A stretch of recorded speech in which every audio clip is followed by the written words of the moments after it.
Alright, I decided to expand on this. I kind of wanted to, but I didn't want to go over the time limit, and I was afraid if I kept going on it, I'd ramble and run out of time to talk about what else I wanted to talk about. So, this is part two.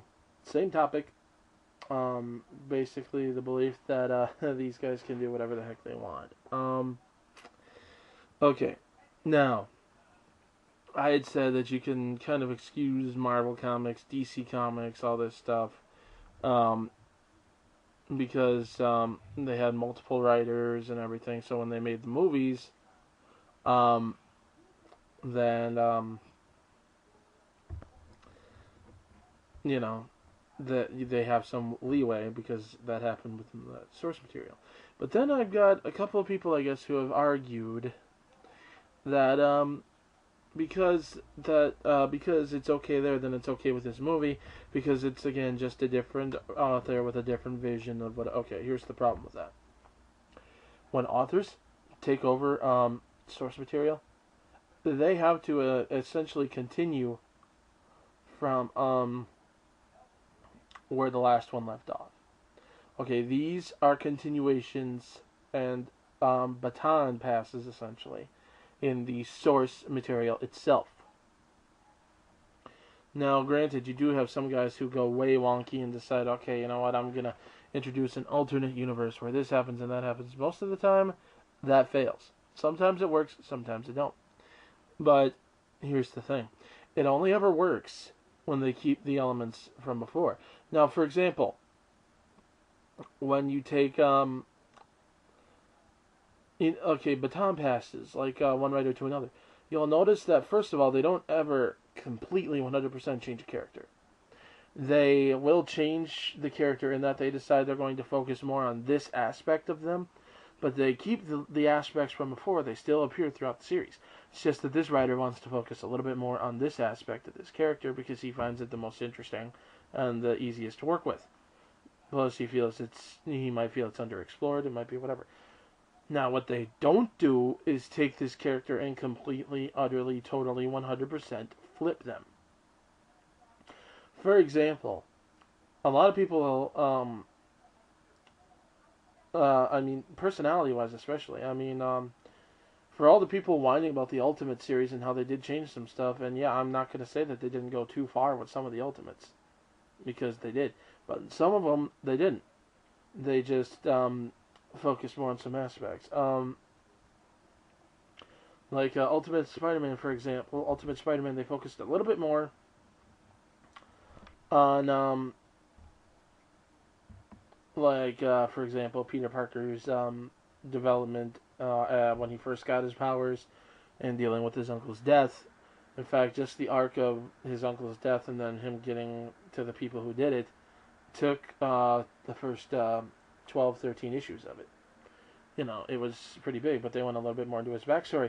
But that was because his backstory had originally been crammed into one comic, Amazing Fantasy number 15.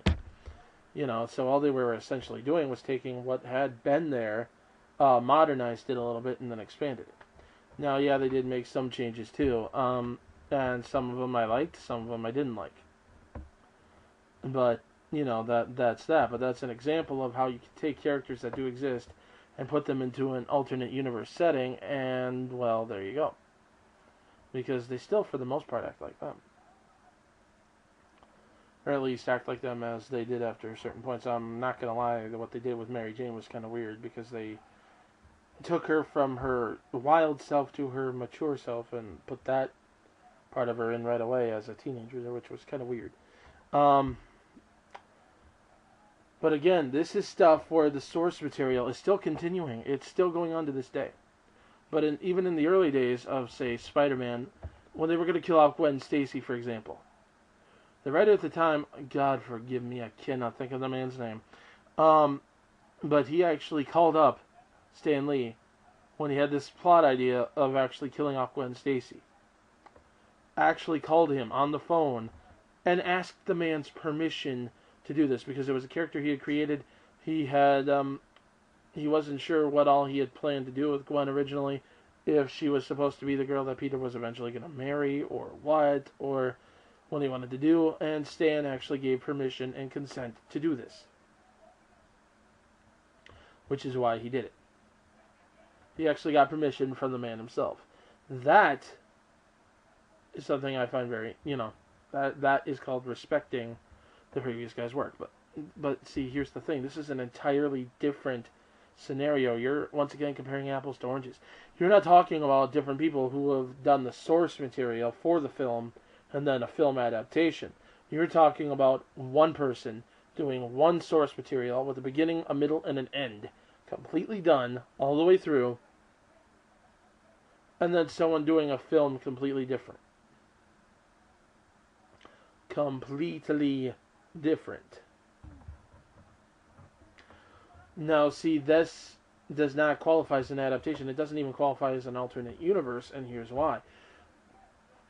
Alternate universes do have some rules, contrary to popular belief. I know a lot of people like to think, oh, in an alternate universe you can make good guys bad guys good, etc., etc. Yes and no. You can alter some circumstances that may have led them to become good or evil, but their core personality stays the same. For example, look at Vegeta. He, teetered on the edge of good and evil the entire time, but one thing that never changed about him was his temper, his arrogance, his attitude, things like that. They stayed the same whether he was good or bad. Okay, now see that's what I mean. There are certain places where, like, turning points where you can say, well, what if this didn't happen? Well, this person would still be like this, though. They wouldn't be on this side or this side, but they would still have this in them.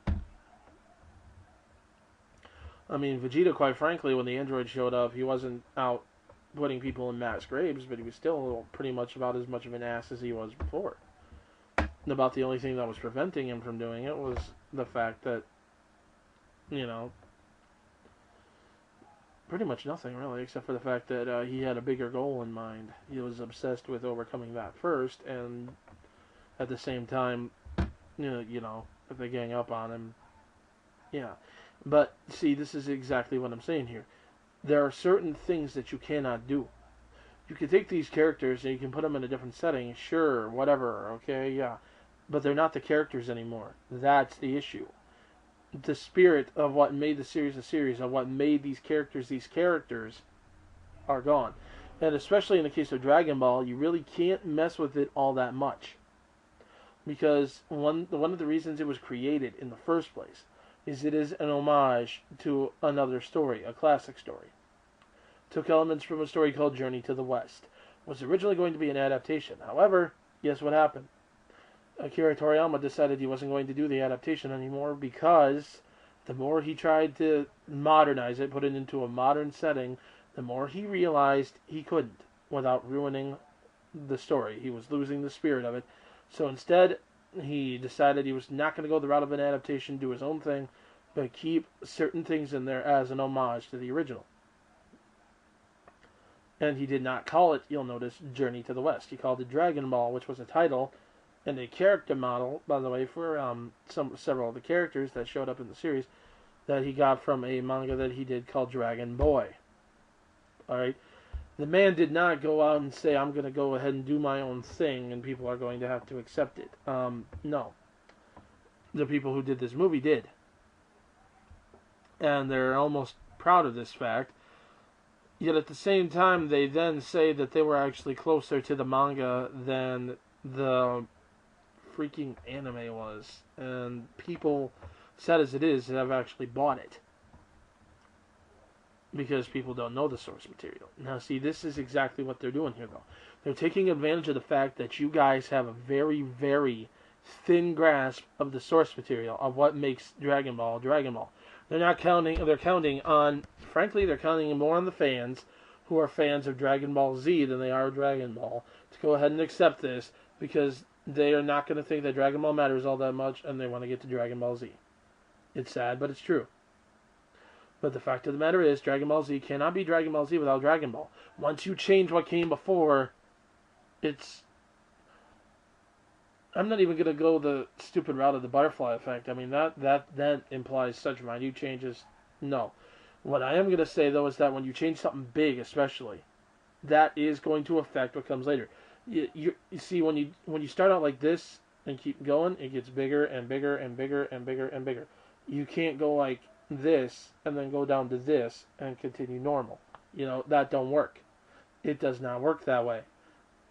And when you disrespect the source material from the get-go, when you chuck it out the window and you say you made it better, then you are not adapting at all. You are literally taking your own story and just slapping the name on it. I've covered that before. I don't know why people aren't getting this, but for some reason, some of you guys just can't seem to grasp the concept that this was not an adaptation. This was someone else's own story that they took character names from and stuck it in. This isn't even an adaptation in the loosest sense of the word. Can't even call it an homage. It didn't even retain anything from the original. If anything, it's a rip-off. And what's sad is that the movie that is considered a rip-off movie, because it was made without the permission of Toei or Toriyama or anyone else, it was almost a fan film in a way that got a theatrical release over in Asia, was actually more accurate. And they had to change some stuff in order to avoid being sued. It was in a way, a clear rip-off, supposedly, but it was an homage. They tried to get it as close to Dragon Ball as they could without violating copyright. Because the Son Goku happens to be the name of the Monkey King from Journey to the West. Same with the cloud that he rides on, same with the bow. So what they did, they stuck him in a little red jumpsuit, and they gave him that, and they called him that, and therefore, but because they didn't have any of the logos on it or anything, you can't say that it's a technical copyright. Same with Yamcha, they altered him. They altered everybody for the sake of avoiding any sort of copyright violation, but at the same time, they tried to make it as close of an homage to Dragon Ball as possible. Now, see, that's the art of homaging. That's that. This isn't an homage. It's not an adaptation. It is a blatant ripoff. It was literally their own story that they just took these character names and slapped on there to sell it. Even 20th Century Fox, in fact, they were actually going to pull the plug on this at one time. In fact, the only reason they didn't is because they agreed to take a huge budget cut, because Fox saw what they were doing and said, no, this is going to bomb. So they got them to agree to cut the budget to the appropriate level. Now, once it came out and everybody was reporting this, 20th Century Fox then comes out and says, oh no, we put in a delay to finish all the special effects that we're doing. And if you honestly believe that they had to do a how many month delay to do effects for that movie, no. They were about to pull the plug on the movie. The budget, when the actors were interviewed, they were even talking about $100 million budgets and everything, and then it gets suddenly dropped down to, in James Wong's words, $50 million. They said they spent $50 million total on this film. And that's like their budget getting slashed in half. Okay, this was ridiculous. Fox even had low expectations for it, and when the results came out for the movie, it said it met their low expectations. They did not have high hopes for this film after seeing it. After seeing where they were going with it. This tells you something. 20th Century Fox was so emphatic at one time about getting a Dragon Ball movie made. They purchased the rights years and years ago, have tried multiple times to get it off the ground. You could tell they wanted to do it. And then when this happens, they tried to pull the plug on it. This was a disgrace even by Hollywood standards. That's how bad it is. And again, this is not someone else altering the source material in a continuing story. This is someone taking the source material, essentially throwing almost all of it away, and in a way then claiming they made it better, and just slapping the name on there. This is not a new vision of the series. This is not a new adaptation of the series. This is something completely different. And it's downright disrespectful. Anyways, I hope that cleared it up. I'm going to let you guys go now. Going to have a new video out in about a day or so. So stay tuned for that. Later.